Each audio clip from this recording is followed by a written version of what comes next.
All right, welcome back everybody after a long break. And Helmut now will talk about the early analysis of the user merge or user move. And yeah, stage is yours. Thank you.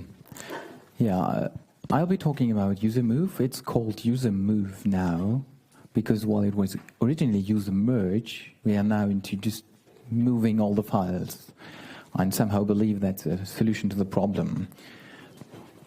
I skip the personal introduction and go to the user stuff directly, giving a bit of history first. Why did we do this? So first of all, why do we have user? And doing some research shows there was a disk being too small, so it was split off to a secondary disk to make more space. Great idea. And we are still having that today, right? It also turns out that init.rd is not something we had all of the time. And before there was init.rd, the root file system kind of served as being able to somehow mount user. But since we do have this now, there's no longer any need to do that. So presently this distinction of / and user lost its original purpose. And that brings us to the question, why merge it back? I don't think I can argue in favor of that much. There is strong disagreement about that. There are arguments about consistency, about compatibility, and that goes both ways, because if like Fedora merges and Debian does not, then suddenly people put like user bin bash in their shell scripts and then they stop working on Debian. So that's also a compatibility argument. And then recently people are looking into read-only operating system images, like you put some installation in user and then everything else becomes your local disk and user is something replaceable. It runs by the name hermetic user. Who has heard about hermetic user? Right, about 5. Okay, be prepared to hear that more often in future, but not from me. It's also about, the people doing hermetic user are the same ones who want to move files out of etc into user and use the drop-in mechanism when you want to have local changes, so that you can ideally start with an empty etc directory. Yeah, how do we merge user? That was also a point of major disagreement, and most of the distributions went with making bin and all the others symbolic links. Some others proposed doing this with symlink farms. I think OpenSUSE tried this in early times and resorted to the other approach. And Debian was the latecomer also doing this eventually, and that's what we have now. That leads us to aliasing. We say that something is aliased when we have two things naming the same object. And the same object is files in this place. We now have two names for the same file for very many cases. And if we know some Rust, there is this borrow checking which forbids aliasing, and it does so because you can run into lots of problems when doing aliasing in unexpected ways. By the way, aliasing problems, that's what we were facing a lot.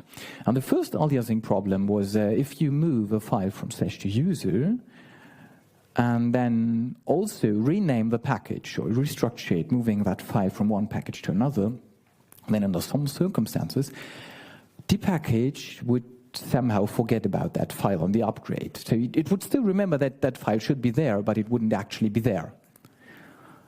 And that went through the technical committee and so on, and then we had this moratorium. Who still remembers the file move moratorium? Large quantity, great. So that's when the user merge was basically done, but then we still couldn't move files because that would cause problems, and you'd have to pay attention to in your package to retain the distinction between / and user and the packaging, because if you didn't, it caused upgrade problems. Bad. So then Frixion, the company, ran a developer survey. Well, that was more in parallel. And part of the outcome of the developer survey was that if we have some money left, what would be problems to fix in Debian? And a significant feedback was, well, make user merge work somehow. So Frixion had the idea to pay me to fix dpkg to cope with the user merge. Well, yeah. Thanks, Frixion, for sponsoring this work. And fixed dpkg is not what ended up happening. So I actually wrote down a specification called dep17, which detailed how I propose to change dpkg to make it work with this aliasing setup.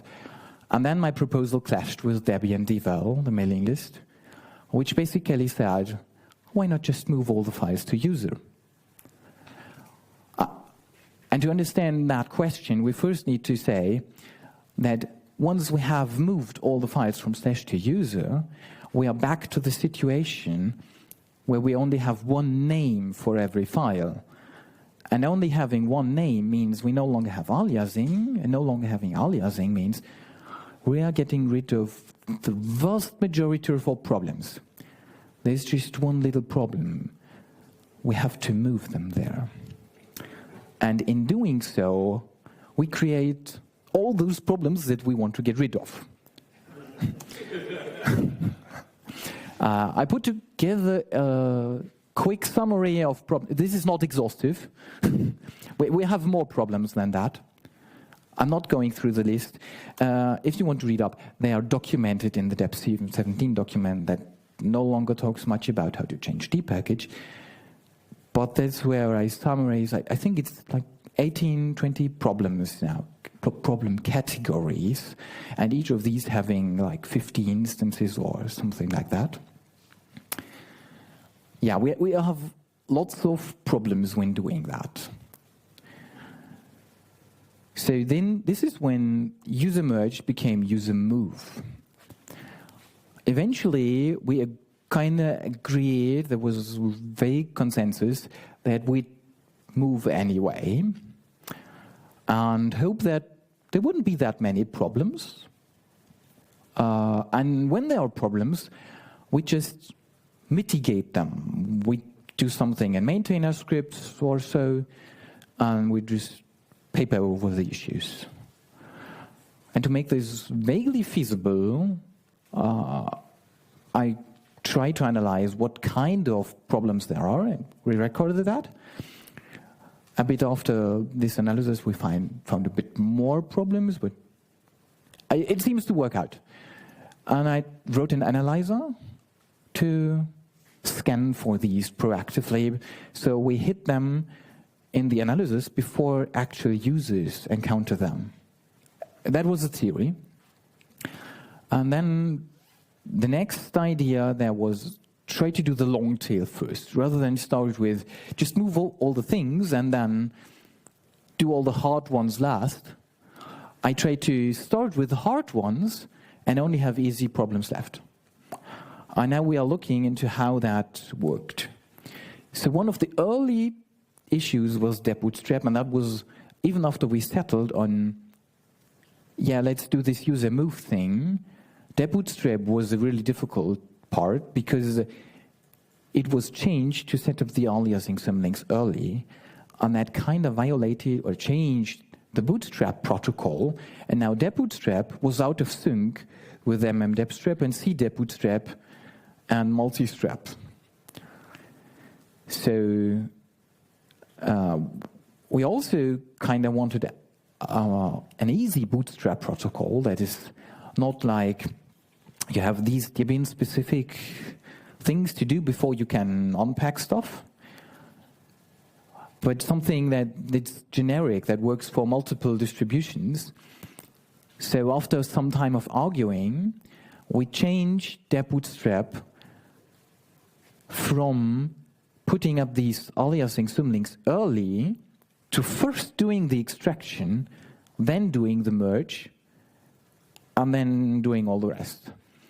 And this has the advantage that eventually we can have the symlinks that are not currently tracked in any package in an actual package and have them extracted. And that package will be base files eventually. But just for making that work, the merging step had to be moved past extraction, because if we kept it earlier, then unpacking base files would have caused a file conflict. And their bootstrap would have been unhappy about that. Then the next part that happened was this analysis tool. It took me rather longer writing that, because it's basically scanning all Debian packages from all releases, extracting relevant information into some SQL database, and then looking at it hardly, generating a report. And every now and then I would look into that report and file bug reports. Maybe some of you have received some. It also reports some file conflicts, but not all. What also happened early on was improved tooling. One aspect to that was originally dhinstall systemd did not consider maintainer scripts installed to user-lib systemd and only maintainer scripts installed to lib systemd, which was why late in the bookworm release cycle we had the mass bug filing of RC severity asking people to move their systemd units from user to slash. And then eventually we got that working, and also for udev.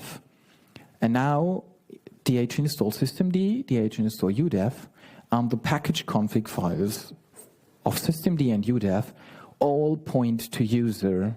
So when you install, when you derive your install locations from any of these tools, it'll just work.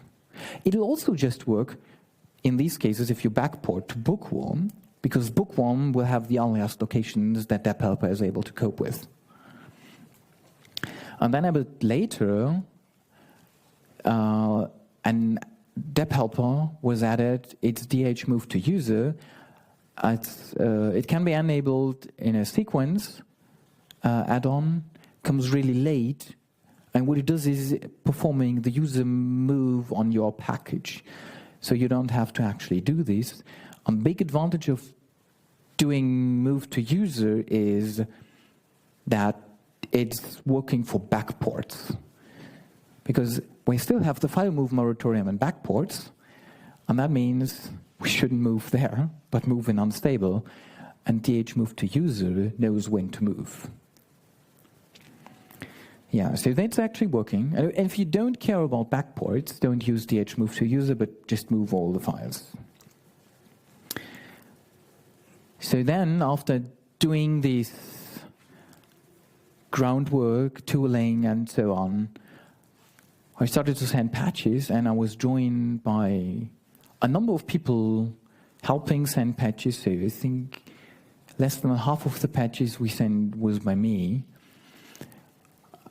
We sent patches for diversions rather early, for these file move, file losses, and a number of other problems. Eventually, the Debian installer was broken, and we noticed that, oh, this wasn't merged, and all sorts of problems were resulting from us moving files from slash to user in random packages, and that also affecting udeb packages. So eventually, I set out to write a patch that makes the Debian installer merged, and then things vaguely returned to normal, except that it would now recognize file conflicts in udeb packages, and that would blow up there.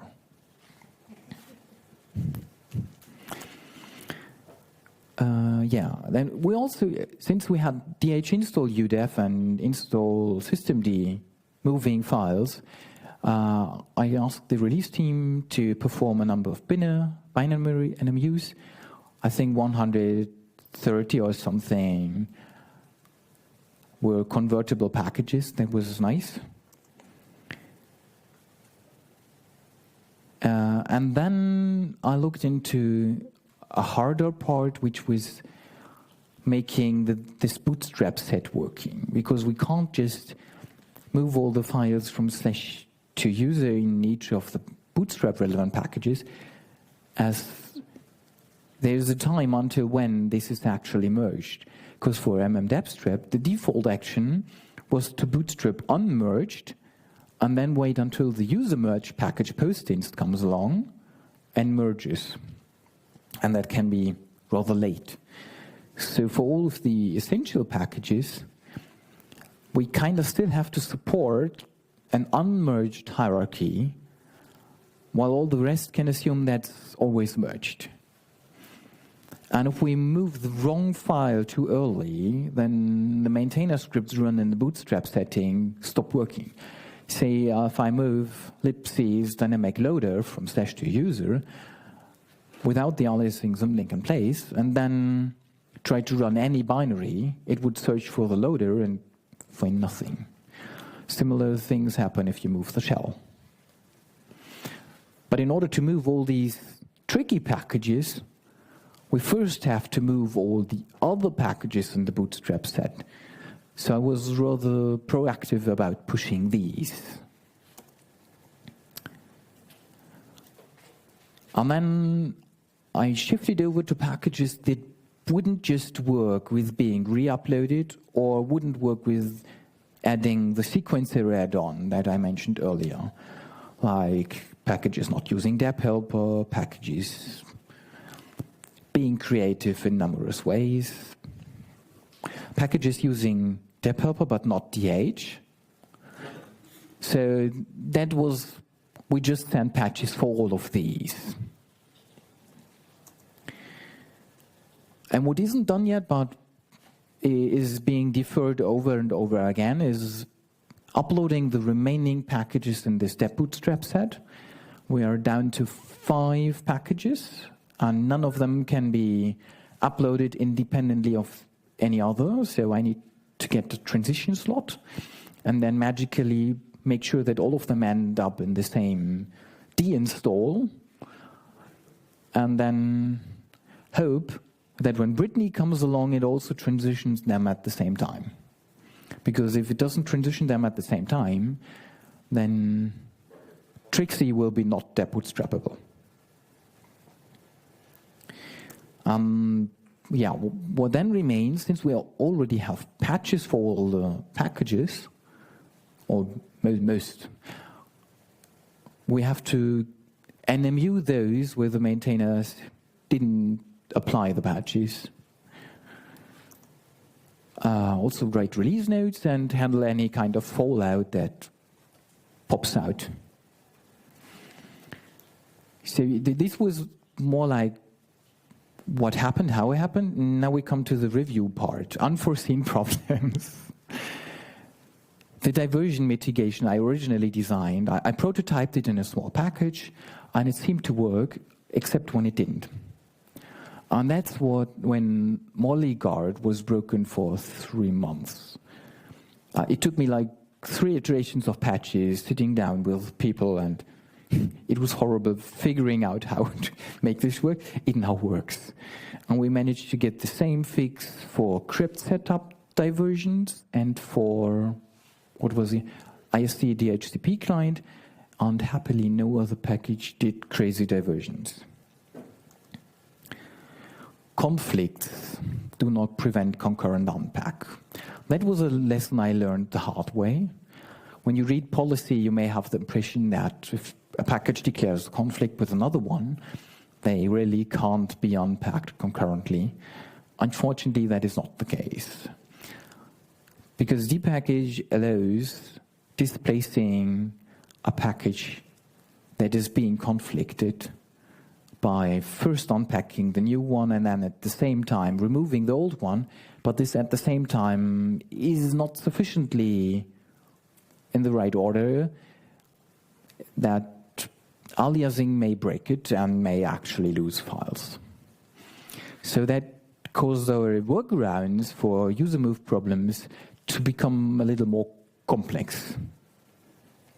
And that's also why we now have different workarounds for different kinds of packages in place, bearing in mind the risk So if a package is rather central, we have more elaborate workarounds in place to really ensure that the files remain in place. And for packages which are more like leaf packages, we said, well, yeah, conflicts are not like conflicts.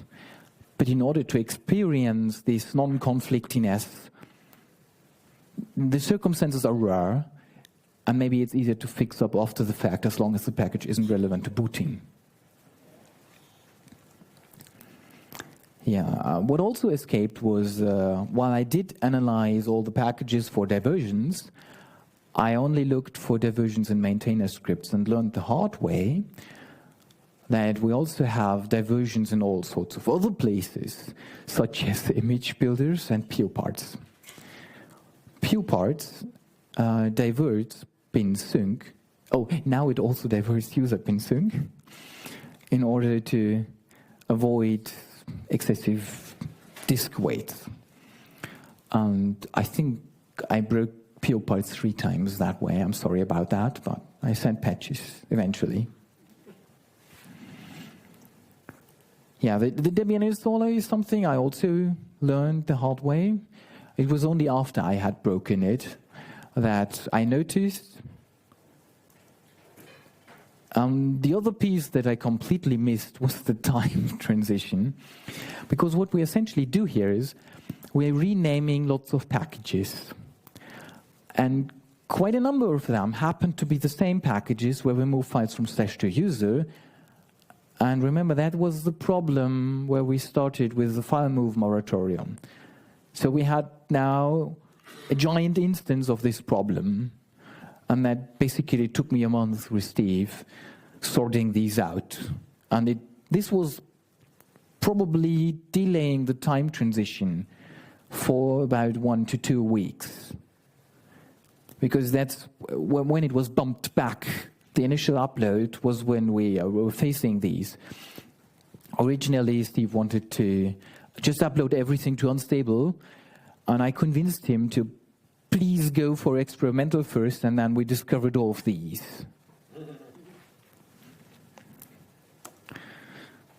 And what I also underestimated was the frequency of undeclared file conflicts. Why is this a problem?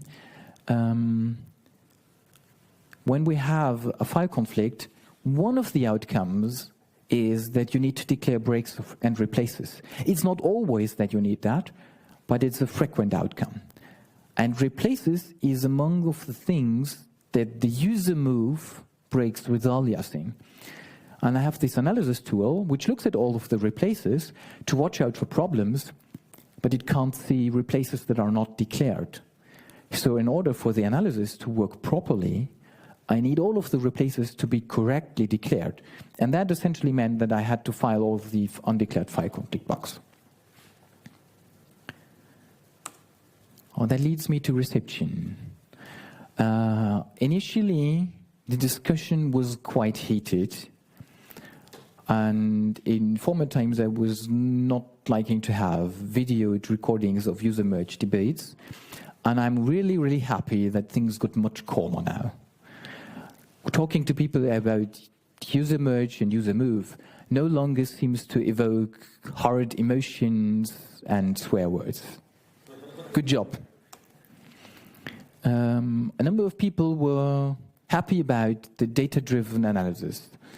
Like when we initially discussed how we do about this change dpackage approach or doing the move, I set out and looked at the archive and tried to figure out the quantity of problems, summarizing them on the list.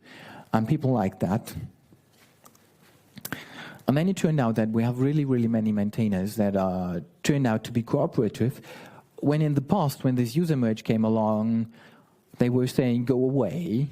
And now it's kind of working again. And I think here in the room, we have a rather high frequency of people who are maintaining packages that are no longer affected by the user move because they did the relevant uploads. Thank you. Also, around the time when we started moving files, more and more volunteers showed up. and started sharing the work, sending patches for common problems, repetitive stuff. So it's, even though I get compensated for this, it's quite a number of people sharing the work with me and doing repetitive work in many packages repeatedly, supporting me, pointing me at problems and so on. And that really helped a lot. I also learned that communication is hard, because I got the feedback that this is all way too complex and too much content and too many details. At the same time, with requests for more updates, and yeah, this is an attempt to fill the niche, somehow make it understandable. I hope that works out. And what I also faced was tolerance when things didn't work. When I broke pure parts, that was nice, thank you. When I broke other things, I didn't see any flame wars. Thank you for being tolerant with the failure. And the last feedback I get is, why are we not done yet? Yeah, it still takes some time. Taking longer means I maybe can do with less breakage. And also, I got bumped back on the Bootstrap upload, first by time 64 being delayed, and then the glibc upstream release being delayed by time 64, and so we are moving back, and eventually I'll get a transition slot. I hope so, and then we'll move into done. Speaking of when we are done, this is collected numbers recently. They are slightly out of date due to all of you being busy fixing packages, so the numbers are slightly lower. The big categories, packages out of the total 500 that simply can be migrated by adding DH sequence move to user, but you can also do something more clever and clean up your package if you don't envision any backports. The other big category is packages with patches and the BTS, and these 130 patches are probably sitting there since at least 2 months. So it's really time to reply why you haven't uploaded them, or just upload them. It's few patches that have come late, but they're basically waiting there, much of them since November. And then we have like 100 packages that could not be done as bin NMUs because they're building architecture all packages, and some low number and dropping number of fails to build from source packages. I think that one has risen again. And FTBFS is particularly annoying because it makes me unable to analyze packages by building. So I can't tell which of these can be automatically fixed, which need a patch, and so on. So we need to get this number down. And then these 5 packages and essentially that remain. I've collected a DD list recently. I also should send that to the Debian Devil mailing list soon, where all of the remaining packages are listed, together with very brief instructions what needs to be done. And in many cases, it's just, can you do an upload? Can you do an upload adding this one line to your control file? So this is where we are, and I really hope we are done after releasing Trixie, except that we've been adding lots of maintainer scripts now, and lots of protective diversions and mess, and that needs to be cleaned up in Forky. And cleaning up in Forky means in Forky there will be maintainer scripts removing diversions that were added for the Trixie upgrade, and then in Forky +1 we can remove the maintainer scripts removing the protective diversions. So it's really a long tail. I'm sorry about that, but that's how it works out when we want this accelerated way. One thing I didn't fit on the slides, but which I find important still, is why didn't we do the dpackage thing? And that was a topic coming up repeatedly. It's because if we change dpackage and we have a package that requires dpackage being changed. We can't depend on that.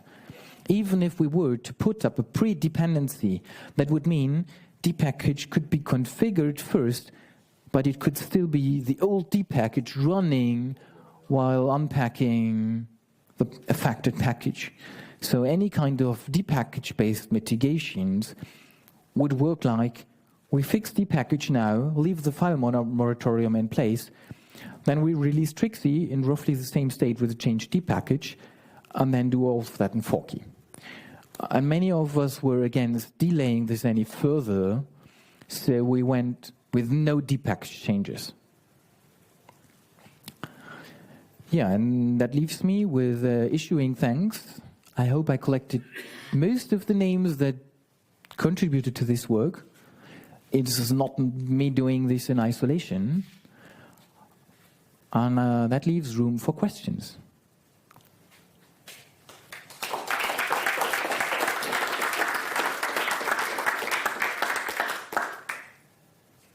All right, now we get to questions.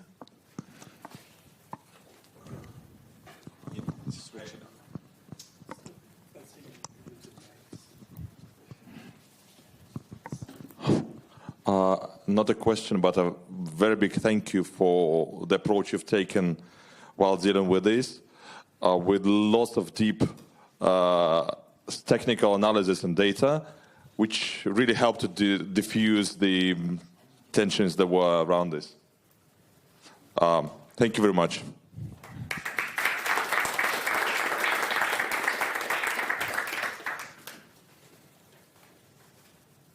Do you have any questions around migration? When should I build Dash? At the very last step, I guess. You mentioned 5 or something packages. Dash is one of them. Yeah. The 5 packages that need to be moved together are Bash, Dash, glibc, util-linux, and one more. Base files. That's adding the symbolic links. Will you bump all those bugs with patches to RC? Eventually, yes. I guess so. I need to agree with the release team about release criticalness. But I already file bugs where packages introduce files into aliased locations at RC severity, hoping that maintainers agree. So yeah, I'm slowly increasing the severity of these bugs. More questions?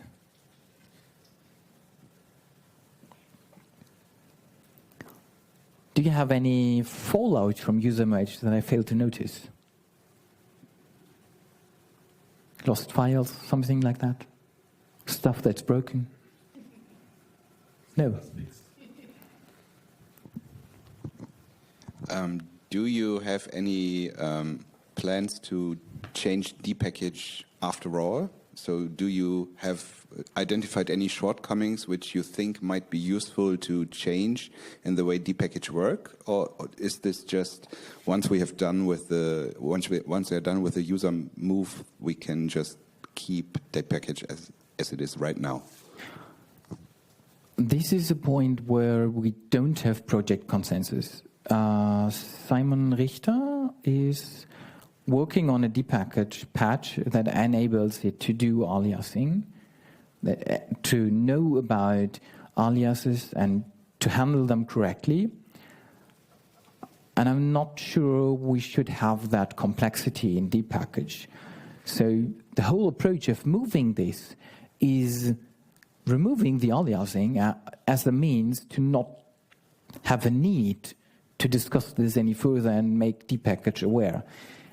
We had a talk about having a temporary change to dpackage where it would, for 1 or 2 releases, handle some sorts of file loss situations and then remove that feature afterwards, but eventually discarded this solution as it was only addressing some parts of problems and we'd have to mitigate them anyway.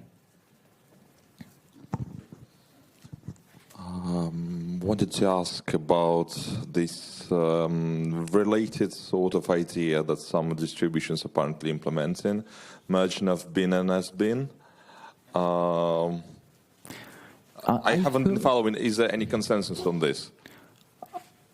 I've seen the discussion. I don't think we have any kind of consensus. We have wildly disagreeing ideas.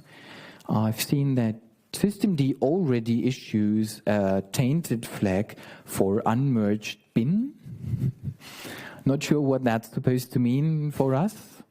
I do not plan to be involved in the bin merge if it happens, when it happens, or it's going to be the same pain because it's aliasing down the road and it's moving all the files again and so on. Maybe that's where the package change might help yes. in the future. But if the dpackage change is supposed to help, it needs to land on Trixie.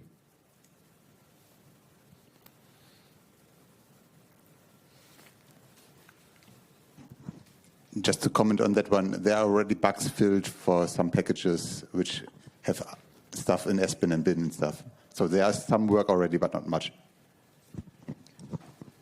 So you pointed out that the problem with depending on any changes in dpkg is that we can't force the old dpkg to yes. use the new one or something.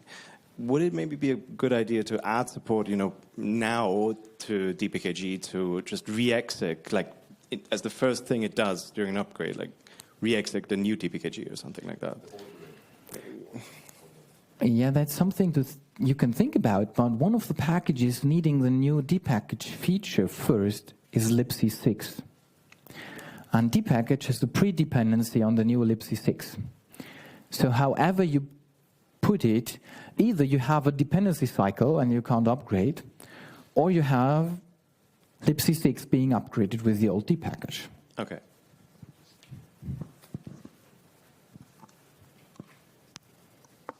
Any more questions so far? Questions from IRC?